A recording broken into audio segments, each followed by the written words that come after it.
Nakiri are an amazing knife. They're not the most common shape of a knife in a kitchen, but you can do all kinds of stuff with it. Maybe you just got one, maybe you're thinking about one. I'm gonna show you how to use one and what they're good for. Nakiris are great for cutting dense vegetables, especially something like this onion. One of the things I really like about a Nakiri, without that curve at the tip, it's got a bunch more steel up at the top. Gives you a bit more forward balanced, a little bit heavier weight knife, even though it's a little shorter. Gives you a lot of momentum when you're cutting through something like this. Also has a nice straight edge, so if you're doing more of a push cut, kind of a chopping motion, it's gonna hit the cutting board all at one time and give you a nice even cut. So I'm just gonna cut this onion. First I'm gonna peel it. Where is my assistant? They should be peeling these vegetables for me. God. You know, one of the things I always hear about Nakiris is people say, oh, I like a knife with a tip. Well, a lot of what you're going to do with your chef's knife tip, you can do with this tip here. And it's the same kind of drawing motion. Holding a Nakiri is very much like any other knife. I always try and feel for the balance point of the knife first.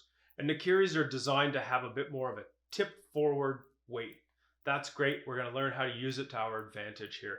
So I've got my middle finger tucked up against the back of the blade, and I pinch just right on the front part of the blade here. This gives me lots of control.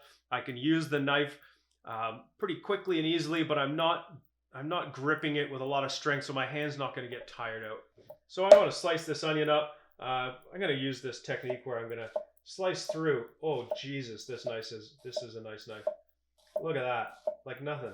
So I'm starting with the tip way over here, but as I'm pulling the knife back, it's coming in, and then just as the tip of the knife comes past the root of the onion, I push it down. Wow, this is incredible. And the reason I'm doing this is because I want to keep this all together. It helps to keep me organized, so I'll get better dice after I've got these slices done here. The root's going to hold the onion all together. Now I've gone through the middle here. I'm going to do a little horizontal slice into the side here so I get nice cuts on the edges as well as in the middle. There we go. Now this is a really good test of a knife. When you've got all these sliced up pieces, to go across them to see if it's going to push the onion over. Wow.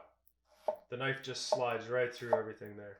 And you can see as I'm cutting, I'm keeping the edge of the knife fairly parallel to the cutting board. Maybe just a slight angle as I start to move the knife through. But I'm starting a little bit further back, and then I just move forward. You'll also notice I've got my arm at a 45 degree to my body, and that's because if I had it right in front of me, it's going to run into my body. And then I'm going to be forced to do something to try and cut. I'm going to start rolling the knife in towards me, and that's going to get into cutting territory because I'm going to have the knife pointed towards my hand, and that's not really good. So I keep myself in a way that I can have the full range of motion in my arm to do a nice clean sliding cut. Holy smokes. That's quite incredible. It's a really smooth cut. It's not ripped the whole onion apart because I'm not squishing it with a dull knife. I'm not crying at all. There's not a whole bunch of onion juice all over the cutting board either because I've sliced it. I've not squished it. That's a great use of a Nakiri right there. So when I'm cutting an onion and I want to have a bit of a bigger dice and I'm trying to control the size of the cut that I'm making, I'll use my hand, my left hand, which I keep in this claw shape. And that kind of holds the food in place, but I also use it as a bit of a gauge, a guide for the knife. So if I want it to here, I can cut like that. And then I move over, and my knife's actually sort of gently touching my knuckle. You can see since my finger is tucked back, it's not going to go under the knife.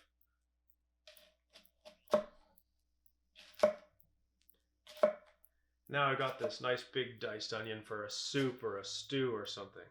Little horizontal cut so everything comes out square. And then again, same technique, holding the knife up by the blade here. You know, if the onion's really big and the knife's not big enough, I can move my hand a little further back on the handle as well. My left hand is holding all the food that I'm cutting, but you can see I keep my fingertips tucked back so I'm not gonna drop the edge of the knife on them. And then I just slide the knife forwards through the food. That's it. Now, I've got the root end here, and this is still very good stuff. So there's a couple things you could do. You could simply just chuck this in a Ziploc bag, keep it in your freezer, and the next time you've got some bones kicking around or you just amassed a bunch of vegetable trim, you can make yourself a nice stock. But if you wanted to use it, it's pretty easy. I just flop it down so it's on a flat spot. A lot easier to cut this way. And then I can just go back over to make those same kind of cuts I did in the beginning. And then the final cut just removes it all from the core. So I got a nice dice, but now I can just chuck this core, and that's it. This is a Moritaka Mega Nakiri. It's like a Nakiri on steroids. It's pretty much the same length, but it's a lot taller. This has got a lot more weight to it, and the more mass I have with this knife, the less pushing I'm gonna have to do, especially on something big like a cabbage. You know, and if you like cutting a lot of vegetables, and or you make sauerkraut every year, or you just like the idea of the Chinese style of cleaver, which is roughly this shape, the Moritaka Mega Nakiri is for you. It's a fantastic knife. And yeah, let's cut up this cabbage. So I think I'm going to cut it in half first. Well, that was like nothing. I had to pull my hand back a little bit to get some clearance, but it just slides right through. But now that I've got it in a smaller piece, I'm just going to...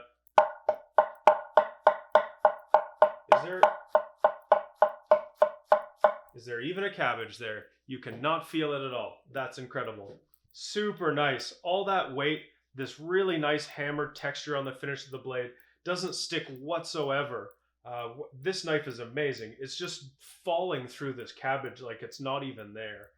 Getting nice, even, thin cuts too. Carbon steel blades with a Moritaka, so they're going to hold an edge a really nice long time. So if I wanted to do a little bit finer cut, I'm again just going to tuck my knuckle up behind the blade and ride it along. That's going to allow me to gauge how thick my cut is.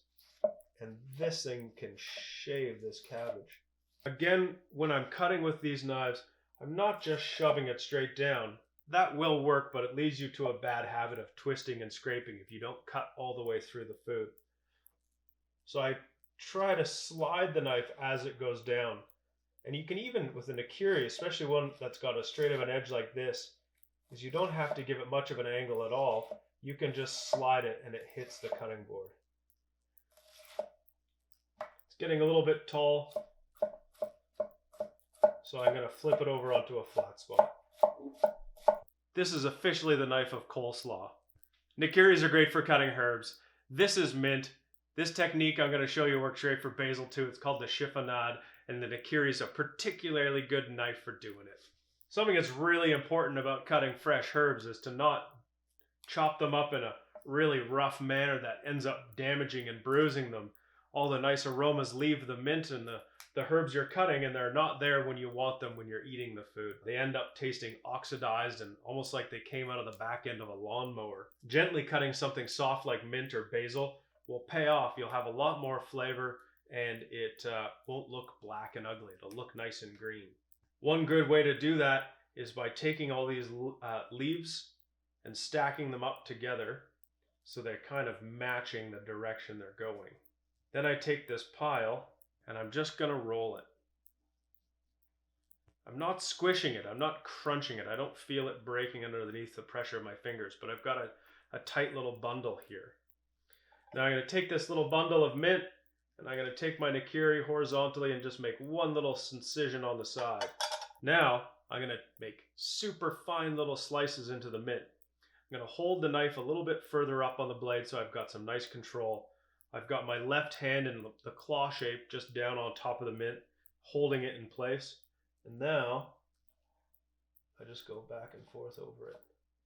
And when you've got a really sharp knife, it's going to do all the work for you. Just moving the knife back and forth as it comes up and down. Sliding the knife gently across. The edge of the knife is going to do all the work. The weight of the knife pulls it through. I'm not adding a lot of pressure, and this is coming out super fine. This is the Haruyuki Shiso. This knife is really awesome. Stainless steel on the outside, but the core steel that just pokes out of the bottom there is this stuff called Algami Super, which just to me makes a really excellent knife. You've got the benefits of the carbon steel with not a lot of the drawback of the carbon blade because you've got a stainless layer on the outside, so you're not fighting the rust as much. This is a great knife, and I'm really impressed on how finely I was able to slice this mint up here. Like, look at that.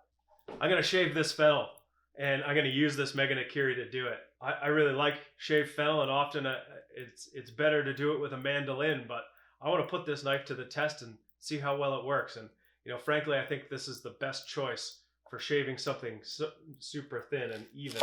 So this is a bit of a harder thing to do because you've got a round shape here. So maybe I'm going to just prop this underneath it.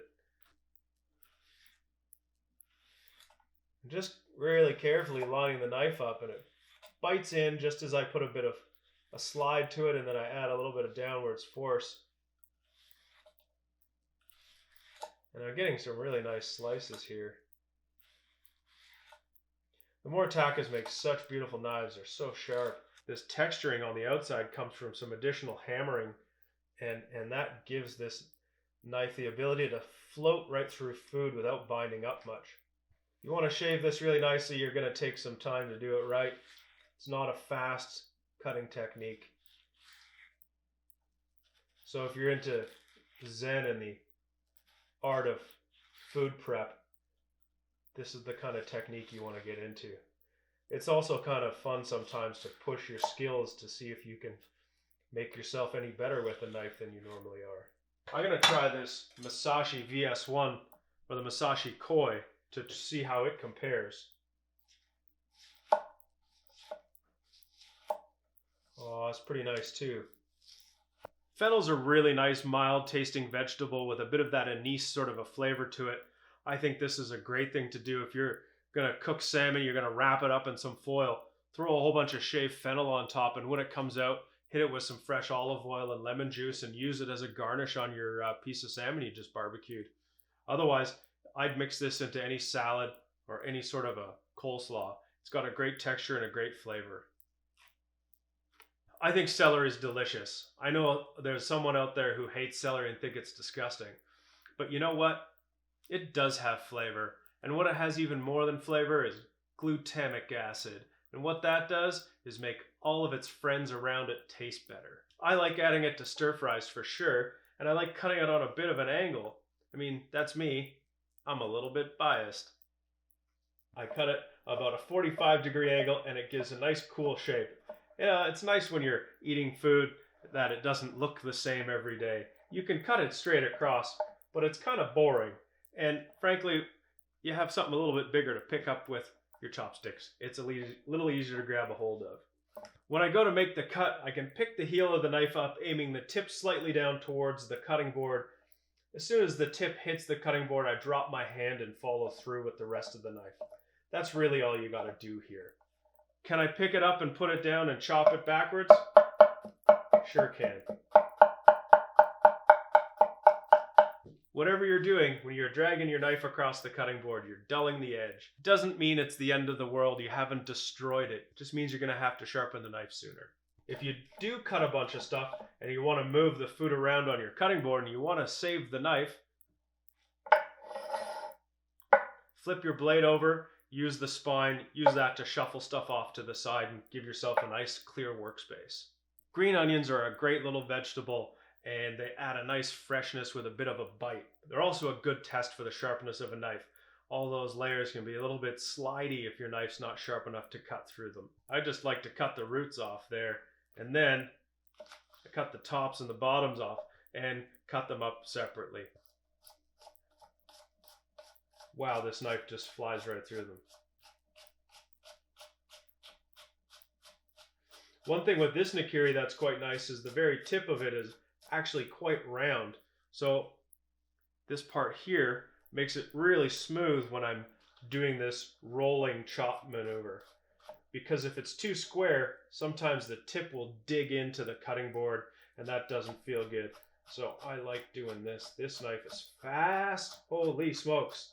This is the Haruyuki Mugi with a type of steel that's a little bit softer than some, which means it's really dependable.